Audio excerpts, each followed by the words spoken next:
Despite being responsible for some of the most successful films ever made, Michael Bay takes a huge amount of criticism for being just a big old ball of sexist racism. His movies glorify misogyny, objectification, and the kind of racial stereotypes you'd see in a vaudeville show at a concert saloon in Reconstruction, Mississippi. Hey, mammy! Every movie he has ever produced is a love letter to brainless testosterone. 1/3 of the runtime of any Michael Bay film is devoted to partially clothed people coated in a fine mist of vegetable oil, running and or driving to and from explosions in a world of perpetual late afternoon glare. The other 2/3 are made up of casual racism and the word bitch. Take that, bitch. Only 2 of his films have rated higher than a 50% on Rotten Tomatoes, and 2 of them are lower than 20%. Critically speaking, he has the batting average of Babe Ruth's ghost. So does Michael Bay live in a vacuum? How can he keep trotting out shiny montages of noise masquerading his motion pictures and yet be so oblivious to their badness?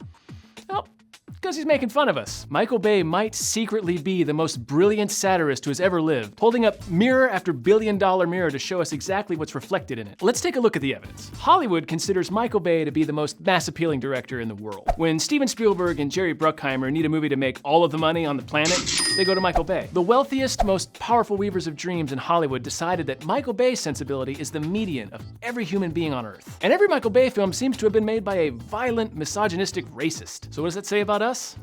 Well, buckle up because it's about to get super uncomfortable. Every black person in a Michael Bay movie is a cartoon character. What kind of f***ed-up toy is this? When not being forced to speak like minstrels, Michael Bay's black characters spend entire scenes trading racist jokes with Hispanic people, being the only members of a heroic outer space drilling team to lead police on a high-speed chase for absolutely no reason, and triumphantly murdering a platoon of meth-dealing Klansmen. Because subtlety. When Michael Bay took over Bad Boys, which was a script originally written for Dana Carvey and John Lovitz, he knew the dialogue had to be changed. So he went to his 2 lead actors, Will Smith and Martin Lawrence, and asked them, how would actual black people say this? Because if he had done the rewrites himself, Bad Boys would have been a 2-hour episode of Amos and Andy. So he's clearly aware that the dialogue normally uttered by the black characters in his movies is something less than authentic. And when Transformers 2 came out, Michael Bay defended the inclusion of 2 jive-talking, illiterate robots by pointing out that they had tested really well with children. Kids thought they were hilarious, and that movie went on to gross more than $800 million. Michael Bay doesn't put these characters in his movies because he's racist, he puts these characters in his movies because they're the characters we expect to see. By having those robots soft shoe their way through Transformers 2, he's basically telling us, yeah, kids thought this was great.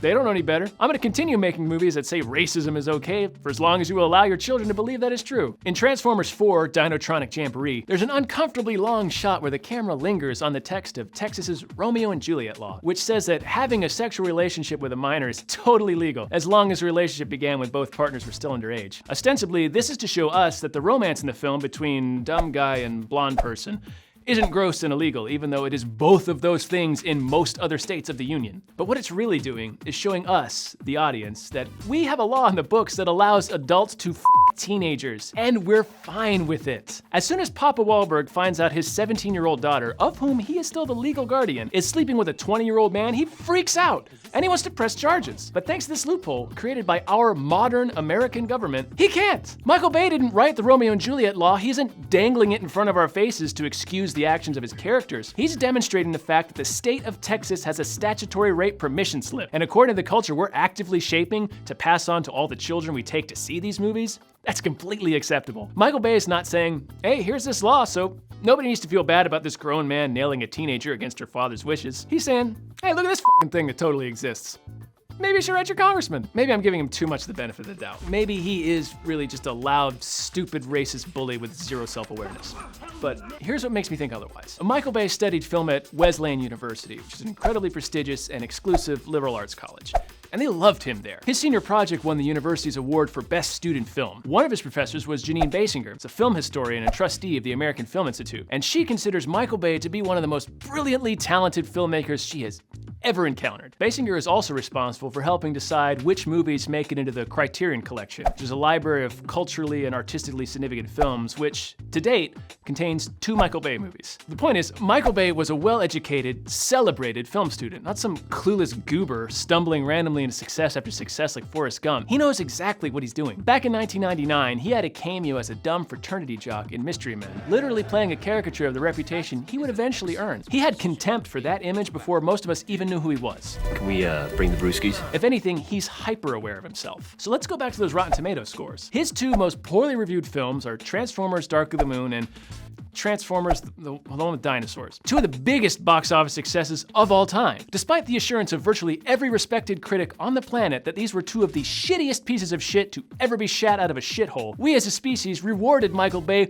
with $2.5 billion. And those were the third and fourth installments. We already knew these movies were gonna be bullshit, and we watched them anyway. The question isn't what's wrong with him, it's what is wrong with us. Michael Bay may very well be a crusader showing us all what is wrong with the world. The Transformers series seems to be the most egregious of his movies in terms of racism and sexism, but maybe that's by design. Those have the widest reach of any movie Michael Bay has ever made, so he knows parents will be watching it with their kids and seeing how positively they react to the ignorant bullshit on screen. Just Bubba tapping his ass, throw him in the truck, and then nobody gonna know nothing, not me. He wants us to know that our societal ills are buried deep down at the roots, infecting our children, so he deliberately places films to the lowest common denominator and challenges us to raise the bar. He's basically taking our temperature with each movie he releases, and we just keep proving that we're all intolerable lizard people. Stupid, mean-spirited piles of chauvinistic racism like the Transformers movies will stop being successful once we decide to change the world. Sometimes we need a meatball like Michael Bay to show us what we're doing wrong.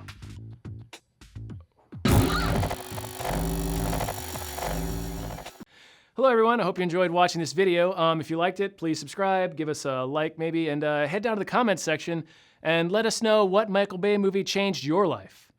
When did it finally click? When did you finally hear his voice in your ear saying, hey, I hope this has challenged you to become a better person? Maybe let us know. Type it out there in the bottom. Change begins with a whisper.